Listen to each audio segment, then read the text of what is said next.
So for my crisis that I'm using during this, I decided to use, for an example, a teenager, she's 19, who is pregnant, she's 8 months pregnant, and recently her and her boyfriend have broken up, leaving her alone during the pregnancy. The interventional strategy that I decided to use was the climate on human growth. And the specific skill that I decided to use with that was the communication of empathy with silence. And the therapeutic approach that I'm going to use throughout this is MI, motivational interview. So we're not blaming the client for, nor forcing the client to find a solution right away, but more rather be supportive and de-escalate the crisis as much as possible. So Tori, the last time we were in, we were discussing how you and your boyfriend were in a really rough patch. How are we with that now? Honestly, like, he left me, and like now I have to do this baby thing all by myself, and I don't think that I can do it, and I'm really nervous and I'm panicking because I don't think I can support this baby on my own. So I'm really considering adoption, and I'm just really panicked about it, and I just don't know what to do, and I don't know what I can do, and I don't feel like I can do it. Okay, so you're talking really fast, I notice, and I can tell that you're very uptight.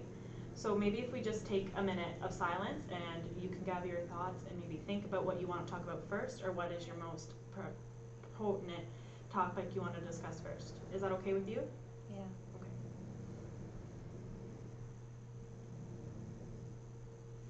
Just take some breaths and like calm yourself.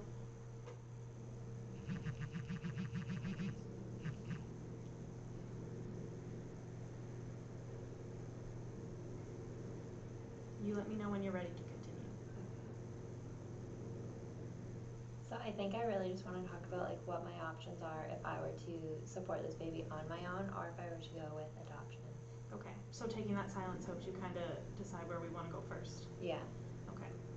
So adoption, is that where is that always in your ideas, or is that recently changed? That's recently changed. Like, I'd prefer to keep the baby, but I need to know like what my options are, and like maybe like a support group to support like single parents then. What has changed your ideas on adoption? Well, I never really liked the idea of adoption, just because like I do plan to have a family later on in life, and like I don't want to have another kid that's not a part of in that immediate family kind of thing, I guess. So like keeping the baby's always been something that I more wanted than to give it away. Okay.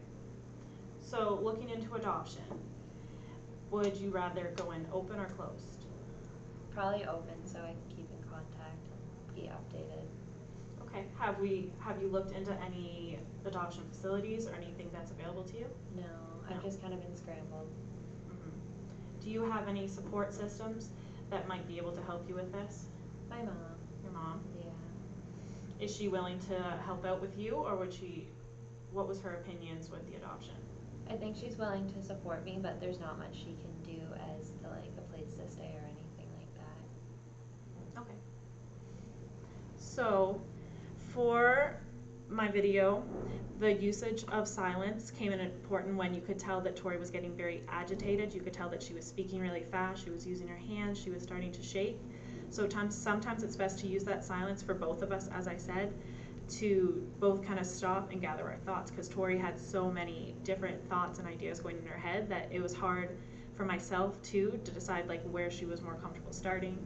So giving Tori that little bit of silence can be really helpful in her gathering her own thoughts to say this is the most important, and taking those breaths to get comfortable, because it can be nerve-wracking going into something and having all these thoughts and all you want to do is talk about it, but it's hard to decide what's the most important part.